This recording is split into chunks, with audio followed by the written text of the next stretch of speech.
Hello everyone, welcome to fantastic by Deepika Arora Madan.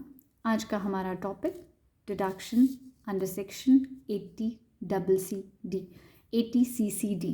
So 80CC की deduction क्या है? The title is contribution to pension scheme of central government. कोई भी individual, कोई भी एसएससी, कोई भी पर्सन अगर इस पेंशन स्कीम जो कि सेंट्रल गवर्नमेंट द्वारा इंट्रोड्यूस्ड है, इस सेंट्रल गवर्नमेंट की पेंशन स्कीम में पैसा इन्वेस्ट करता है, ही और she whosoever is SSC can claim deduction under section 80CCD। सो आज हम इसके बारे में करते हैं थोड़ा सा और हु इज़ एंटाइटल्ड, किसको ये डिडक्शन मिलती है। ये जो डिडक्शन है पेंशन स्कीम की सेंट्रल गवर्नमेंट की, इसकी डिडक्शन कौन अवेल कर सकता है? So any employee of central government, कोई भी एम्प्लॉई जो है सेंट्रल गवर्नमेंट का एम्प्लॉई है, the person can claim deduction if the person is appointed after 1 जनवरी 2004। ऐसा पर्सन जिसकी अपॉइंटमेंट 1 जनवरी 2004 के बाद हुई है and the employee is belonging to central government, वो एम्प्लॉई सेंट्रल गवर्नमेंट का है जिसकी अपॉइंटमेंट 1 जनवरी 2004 के बाद हुई है, वो इस पेंशन स्कीम में पैसा इन्वेस्ट कर सकता है और 80CCD की डिडक्शन ले सकता है। और एम्प्लॉई जो कि सेंट्रल गवर्नमेंट का ना होके किसी अदर एम्प्लॉयर का एम्प्लॉई है, मतलब ज़रूरी नहीं है इस पेंशन फंड में सिर्फ सेंट्रल गवर्नमेंट के एम्प्लॉयज़ इन्वेस्ट कर सकते हैं, किसी और एम्प्लॉयर का एम्प्लॉय भी इसमें इन्वेस्ट कर सकता है। एंड इवन कोई और एसएससी भी जो कि एक इंडिविजुअल हो, ऑफ कोर्स इंडिविजुअल एसएससी भी इस फंड में, इस पेंशन स्कीम में पैसा ट्रांसफ़र करके 80CCD की डिडक्शन क्लेम कर सकता है। सो ये लोग जो हैं, ये 3 टाइप के लोग इस पेंशन फंड में, सेंट्रल गवर्नमेंट के पेंशन फंड में पैसा कंट्रीब्यूट करके डिडक्शन क्लेम कर सकते हैं। कंट्रीब्यूशन इस फंड में कौन करता है? जो फंड क्रिएटेड है, जो पेंशन स्कीम है, उस पेंशन स्कीम में पैसा कौन लगा सकता है, कौन कंट्रीब्यूट कर सकता है? इस फंड में एम्प्लॉयर भी पैसा कंट्रीब्यूट कर सकता है, एम्प्लॉई भी पैसा कंट्रीब्यूट कर सकता है, और इसके अलावा अगर किसी और इंडिविजुअल एसएससी ने इस स्कीम को लिया है तो वो इंडिविजुअल भी इस पैसे को, इस पेंशन स्कीम में पैसा इन्वेस्ट कर सकता है। यहाँ पे एक बात जानने वाली है, अगर एम्प्लॉयर पेंशन फंड में कंट्रीब्यूट कर रहा है और ये पेंशन स्कीम किसकी है? एम्प्लॉई की पेंशन स्कीम है। सो एम्प्लॉई की पेंशन स्कीम में एम्प्लॉयर और एम्प्लॉई दोनों कंट्रीब्यूट कर रहे हैं इस पेंशन स्कीम में। सो जो डिडक्शन मिलेगी वो एम्प्लॉई को मिलेगी और एम्प्लॉय के अपने शेयर के साथ साथ एम्प्लॉयर के शेयर की भी डिडक्शन एम्प्लॉय ही क्लेम कर सकता है। सो एम्प्लॉय को यहाँ पर डबल बेनिफिट है, अपना कंट्रीब्यूशन जो पेंशन स्कीम में वो कर रहा है प्लस एम्प्लॉयर का जो कंट्रीब्यूशन है, उन दोनों का बेनिफिट एम्प्लॉय को मिलेगा, राइट। सो इस फंड में कंट्रीब्यूट कौन कौन कर सकता है इसके बारे में मैंने बताया। एम्प्लॉयर भी कंट्रीब्यूट कर सकता है, एम्प्लॉय भी कंट्रीब्यूट कर सकता है और वो इंडिविजुअल भी अपने लिए फंड में, पेंशन स्कीम में कंट्रीब्यूट कर सकता है। बट एम्प्लॉई का पेंशन स्कीम में एम्प्लॉई को दोनों की डिडक्शन मिलेगी और इंडिविजुअल जो भी कंट्रीब्यूट करेगा उसको खुद की ही डिडक्शन मिलेगी क्योंकि उसका कोई एम्प्लॉयर नहीं है। क्वांटम ऑफ डिडक्शन, अब डिडक्शन कितनी मिलती है यहाँ पर? अगर हम कंट्रीब्यूशन की क्वांटम की बात करें तो एम्प्लॉयर जो कंट्रीब्यूट करता है इस फंड में, एम्प्लॉयर की लिमिट है, अगर तो वो पर्सन सेंट्रल गवर्नमेंट का एम्प्लॉई है या फिर स्टेट गवर्नमेंट का एम्प्लॉई है, राइट। सेंट्रल गवर्नमेंट का एम्प्लॉय हो या स्टेट गवर्नमेंट का, मतलब the person is belonging to any, किसी का भी एम्प्लॉय है, किसी भी गवर्नमेंट का एम्प्लॉय है सेंट्रल या स्टेट गवर्नमेंट में से, तो फिर वो 14% एम्प्लॉय की सैलरी का 14% ऑफ सैलरी कंट्रीब्यूट कर सकता है मैक्सिमम। इससे ज़्यादा भी किया जा सकता है पर डिडक्शन जो है मैक्सिमम 14% की ही मिलेगी। सपोज सेंट्रल गवर्नमेंट और स्टेट गवर्नमेंट अपने एम्प्लॉई के अकाउंट में 15% ऑफ सैलरी कंट्रीब्यूट कर रहे हैं, deduction will be reserved to 14% only. इसकी लिमिट होगी, वो लिमिटेड रहेगी, 14% तक ही डिडक्शन क्लेम की जा सकती है, उससे ज़्यादा की डिडक्शन क्लेम नहीं की जा सकती। और अगर वो एम्प्लॉयर अदर एम्प्लॉयर है, मतलब वो गवर्नमेंट नहीं है, तो वो एम्प्लॉई के अकाउंट में, एम्प्लॉई की पेंशन स्कीम में जो कंट्रीब्यूशन कर सकते हैं उसका लिमिट रहेगा 10%। मतलब गवर्नमेंट अपने एम्प्लॉयज़ के पेंशन स्कीम में मैक्सिमम 14% कंट्रीब्यूट कर सकती है और अदर एम्प्लॉयर मैक्सिमम 10% कंट्रीब्यूट कर सकता है। कंट्रीब्यूशन की लिमिट नहीं है एक्चुअली, कंट्रीब्यूट तो इससे ज़्यादा भी किया जा सकता है, बट डिडक्शन का अमाउंट रिजर्व्ड रहेगा 14% और 10% जो बेनिफिट एम्प्लॉय को मिलेगा, राइट। एम्प्लॉय इस अकाउंट में पैसा कितना कंट्रीब्यूट कर सकता है? एम्प्लॉय अगर चाहे इस पेंशन स्कीम में कंट्रीब्यूट करना तो उसकी कंट्रीब्यूशन की लिमिट नहीं है अगेन, बट डिडक्शन की लिमिट है। वो किसी भी टाइप का एम्प्लॉय हो, चाहे वो सेंट्रल गवर्नमेंट एम्प्लॉय हो, चाहे वो स्टेट गवर्नमेंट एम्प्लॉय हो या किसी अदर एम्प्लॉयर का एम्प्लॉय हो, वो 10% ऑफ सैलरी कंट्रीब्यूट कर सकता है। तो इससे ज़्यादा भी सकता है, but again deduction will be reserved to 10% of salary. मतलब कंट्रीब्यूशन पे की बात नहीं कर रहे हैं हम कह रहे हैं कंट्रीब्यूट 10% या उससे ज़्यादा भी कर सकता है actually, but deduction is available up to maximum of 10% of salary under this section of 80CCD। तो 80CCD में इसकी डिडक्शन 10% ऑफ सैलरी तक क्लेम कर सकते हैं। अब अगर सेक्शंस की बात की जाए तो this is basically CCD1, right. अगर एम्प्लॉयर के शेयर की बात की जाए तो it is under section 80CCD2।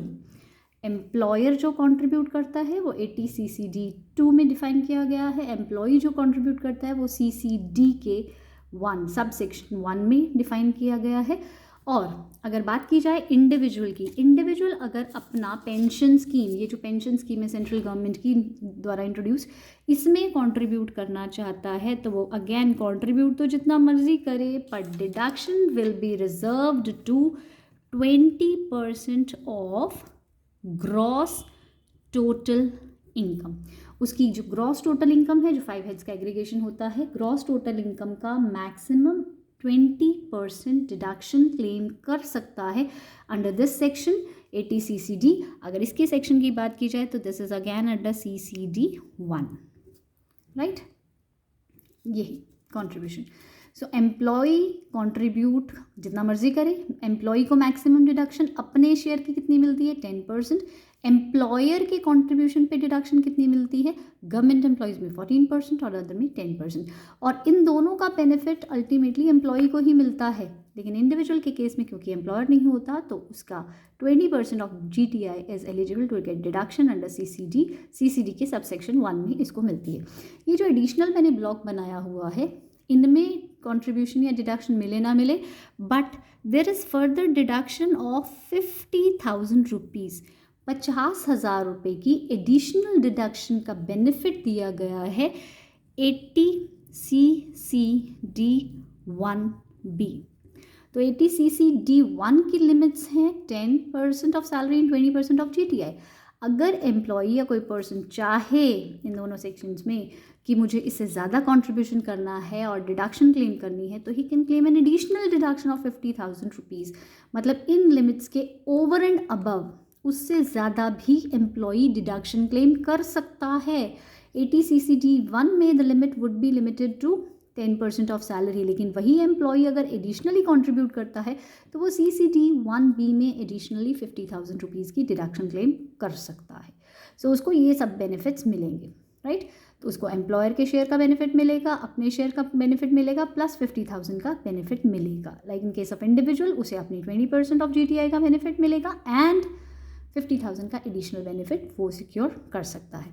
अब बात आती है क्या इस पर टैक्स भी लगता है। अभी हमने डिडक्शन की बात की, अब टैक्सेबिलिटी की अगर बात की जाए, अगर इस पॉलिसी को सरेंडर कर दिया जाता है, सपोज इसको मैच्योरिटी से पहले ही इसमें से पैसा विड्रॉ करवा लिया जाता है, so it would be taxable in the year of receipt, in the year of receipt. जिस साल आप इसमें से पैसा विड्रॉ करवाएंगे, इसमें विड्रॉल कर लिया जाता है, सरेंडर करा लिया जाता है या इसमें से कुछ विड्रॉल करवा लिया जाता है, तो विड्रॉल करते ही it would be taxable in the year of receipt. उस विड्रॉल पर टैक्स आपको लगेगा, राइट। बट अगर ये withdrawal, there are certain exceptions, यहाँ पे एक्सेप्शंस की बात की जाए जिस विड्रॉल पर टैक्स नहीं लगेगा। What are those exceptions? अगर वो पर्सन पैसे को विड्रॉ करता है because of death of assessee, जिस एसएसी ने ये पेंशन स्कीम ली थी उस एसएसी की डेथ हो जाती है और उसका नॉमिनी पैसा विड्रॉ करता है। ऑफ कोर्स क्योंकि वो पेंशन स्कीम जिसके लिए ली गई थी उस पर्सन की डेथ हो जाती है। So in case of death of assessee अगर अमाउंट को विड्रॉ किया जाता है तो it would not be taxable, उस पर टैक्स नहीं लगाया जाएगा, वो टैक्सेबल नहीं होगा अगर डेथ की सिचुएशन में है। या फिर पैसे को विड्रॉ करवाया गया, किस लिए विड्रॉ करवाया गया? Due to buying of any annuity plan. आपने कोई एनिटी प्लान ले लिया है, आपने इस पेंशन स्कीम से पैसा विड्रॉ करवा कर कोई एनिटी प्लान खरीदा है उसी सेम पर्टिकुलर ईयर में। देर नहीं करनी, जिस साल आप विड्रॉ करवा रहे हैं साथ साथ ही आप उस पैसे से कोई एनिटी प्लान ले लेते हैं तो again it would not be taxable, उस पर टैक्स नहीं लगेगा। अदरवाइज टैक्स लगेगा, राइट। एंड इवन अगर आप सरेंडर नहीं कराते, विड्रॉल नहीं कराते, ये पेंशन स्कीम थी, आपको एक टाइम ड्यूरेशन के बाद पेंशन मिलना शुरू होती है तो वो पेंशन भी टैक्सेबल होती है इन द ईयर ऑफ रिसिप्ट। मतलब अगर आप विड्रॉल करते हैं, सरेंडर करते हैं तो भी टैक्स लगता है with regard to certain exceptions, और अगर आप पेंशन भी रिसीव करते हैं आफ्टर ड्यूरेशन तो उस पर भी जिस साल आपको वो पेंशन का अमाउंट मिलेगा उस पर टैक्स लगेगा, राइट। तो ओवरऑल अगर इस सीसीडी सेक्शन की बात की जाए, कन्फ्यूजन बहुत ज़्यादा होती है कुछ लोगों में, तो ये थोड़ा सा और क्लियर कर देते हैं। सीसीई की डिडक्शन आपको और ज़्यादा क्लैरिटी दे देती है। सीसीई की डिडक्शन क्या है? एग्रीगेट अमाउंट ऑफ डिडक्शंस का टोटल अमाउंट कितना मिलेगा। हमने 80C की ऑलरेडी बात की है, ऑलरेडी बात दूसरी वीडियोस में की गई है। अगर आपने ये सी और CCC की डिडक्शंस नहीं देखी तो आप डिस्क्रिप्शन बॉक्स में देखिए, उसके लिंक दिए गए हैं, आप उनको पहले देख सकते हैं। सो 80C, 80CCC और CCD1 की बात कर रहे हैं। अभी आपको CCD1 बताया यहाँ पर, CCD1। सो इनको टोटल मिलाकर आपको मैक्सिमम 1,50,000 रुपीज़ की डिडक्शन मिल सकती है। अगर CCD2 की बात की जाए, CCD2 जो हमने यहाँ पर एम्प्लॉयर के शेयर की बात की थी, एम्प्लॉयर के शेयर की एडिशनल डिडक्शन एक एम्प्लॉय क्लेम कर सकता है, प्लस CCD1B की अभी जो हमने एडिशनल डिडक्शन की बात की थी जो थी 50,000 रुपीज़ की, इसे भी क्लेम किया जा सकता है। ये जो हमने CCD1B की बात यहाँ पर की थी। सो आप CCE सेक्शन को अगर देखें तो CCE सेक्शन क्लियर करता है कि एक पर्सन को under whole category of C कितनी डिडक्शन मिलती है। CCC CCD1 की मैक्सिमम 50,000, CCD2 की अलग से एम्प्लॉयर के शेयर की, और with regard to certain limitations, of course central government और स्टेट गवर्नमेंट का एम्प्लॉई हो तो 14% ऑफ सैलरी, और अगर सेंट्रल गवर्नमेंट और स्टेट गवर्नमेंट का एम्प्लॉई नहीं है तो 10% of salary plus 50,000 rupees, right.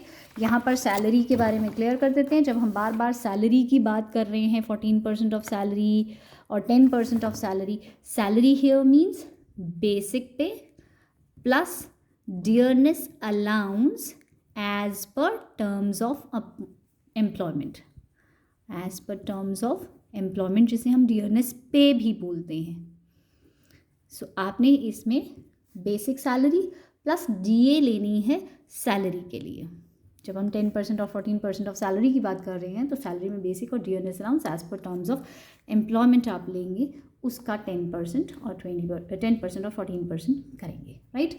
I hope it's clear. ये और एग्रीगेट डिडक्शन CCE। तो this was all about C। अगर आपने कोई भी वीडियो C सेक्शन की नहीं देखी है तो आप डिस्क्रिप्शन बॉक्स से लिंक देख सकते हैं। Thank you so much.